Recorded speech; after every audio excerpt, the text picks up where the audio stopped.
2-3 चीजें for the sector as a whole I think काफी positive हो रही हैं। एक आई थिंक अनलॉक ट्रेड के बाद जो हम मेडिकल टूरिज्म की बातें करते हैं, आई थिंक वहां पे फ्लोज आने स्टार्ट हो गए हैं quite significantly, along with opt out surgeries. I think जो कोविड काल में सर्जरीज हो नहीं पा रही थी, I think they have started gaining a lot of momentum. और इसलिए आप देखेंगे कि जो की मेट्रिक्स है हॉस्पिटल स्टॉक्स की, एवरेज लेंथ ऑफ स्टे जो 3 से 4 दिन तक रहता है, average revenue per operating bed, I think all these dynamics and metrics are improving for the better. दूसरा आई थिंक क्योंकि रिक्वायरमेंट है हॉस्पिटल में टियर 2 टियर 3 सिटीज में भी पहुंचाने की, काफी हॉस्पिटल्स एक एसेट लाइट मॉडल यूज कर रहे हैं। तो आई थिंक इनके जो आगे के प्लान है ये केपेक्स हैवी होंगे नहीं, इसलिए बैलेंस शीट पे ज्यादा लेवरेज या डेट का स्ट्रेस आएगा नहीं, because they will be managing these hospitals in tier 2 tier 3। I think EBITDA पे कंट्रीब्यूशन काफी सिग्निफिकेंट हो सकता है। और तीसरा आई थिंक अगर आप देखें each hospital chain has its own pharmacy as well, और जो नए हॉस्पिटल्स ये खोलते भी हैं, अगर इसके एवरेज ट्रेंड आप देखें, वो अपोलो हो, वो हेल्थ केयर ग्लोबल हो, नारायण रुद्रालय हो, I think the new hospitals are contributing quite well on the EBIT front. यानी जितने इबिट लॉसेस पहले हो रहे थे कोविड काल में, they have significantly recouped all those losses. और इसकी वजह से जो कंसोलिडेटेड नंबर्स हैं, नए हॉस्पिटल्स की margins improving, old hospitals doing well, and significant contribution coming in from the pharmacy part as well. I think ये सारी चीजें एक अच्छा प्रोस्पेक्ट देता है कि अगले कुछ तिमाही आई थिंक एक अच्छी अर्निंग्स रिकवरी हो सकती है हॉस्पिटल स्टॉक्स में। तो मुझे लगता है कि ये सारे फैक्टर्स है supporting Apollo, Narayana, health care global as a space. फिर टॉप पिक क्या रहेगा, अपोलो के नारायण हेल्थ केयर? नहीं, तो I think Apollo always remains on focus, क्योंकि आई थिंक एक तगड़ी आई थिंक एक पेडिग्री है।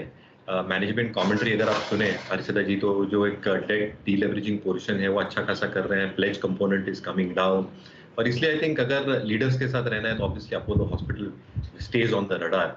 बट एक turn around story I think health care global में भी हो सकती है, क्योंकि जितनी आप एक डायनामिक्स देख रहे हैं उनकी एग्जिस्टिंग चेन्स में, आई थिंक जो लॉस मेकिंग चेन्स हुआ करती थी, I think they are coming back to almost break even and even in profitable zone. तो आई थिंक जितना केपेक्स इन्होंने किया था पिछले कई तिमाहियों तक का, आई think all that is now bearing fruit. और मुझे लगता है कि आगे की तिमाही, आगे के क्वार्टर्स अर्निंग्स के हिसाब से आई थिंक काफी बेहतर रहेंगे कंपेयर टू द पास्ट। तो आई थिंक एक dark horse health care global भी हो सकता है अपोलो हॉस्पिटल। लेकिन आशीष बहेती, चार्ट्स पर आज का जो मूव है वो क्या इंडिकेट कर रहा है? हर्षदा मैम, काफ़ी स्ट्रेंथ दिख रही है। जिस हिसाब से एक गैप क्रिएट हो गया था 12 अगस्त के कैंडल से, आज वो एक रेजिस्टेंस एरिया बन गया था। स्टॉक ने आज उस रेजिस्टेंस एरिया को वापस रिकूप किया है। जिस हिसाब का मूव लग रहा है, मुझे लगता है कि 4350 का एक स्टॉप लॉस लगाकर करंट लेवल पे भी तेजी की तरफ पोजीशन बनाई जा सकती है फॉर अ टारगेट ऑफ 4500।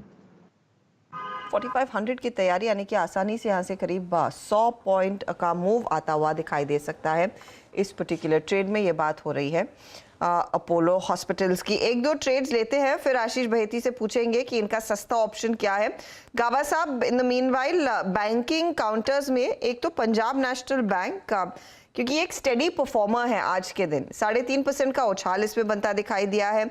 इसके सामने अगर आप देखें जो दूसरे बैंकिंग काउंटर्स हैं, बीट एंड SBI, उसकी चाल अभी अभी थोड़ी सी बेहतर होती हुई दिखाई दे रही है, even so bank of Baroda. लेकिन PNB जैसे ट्रेड्स में क्या आप कुछ और निवेश करने के फेवर में हैं? 36 का स्टॉप लगाना चाहिए पंजाब नेशनल बैंक में। इसका नेक्स्ट लॉजिकल टेक्निकल टारगेट करीब करीब 40 और 42 का ये जोन है वहां तक जाने की।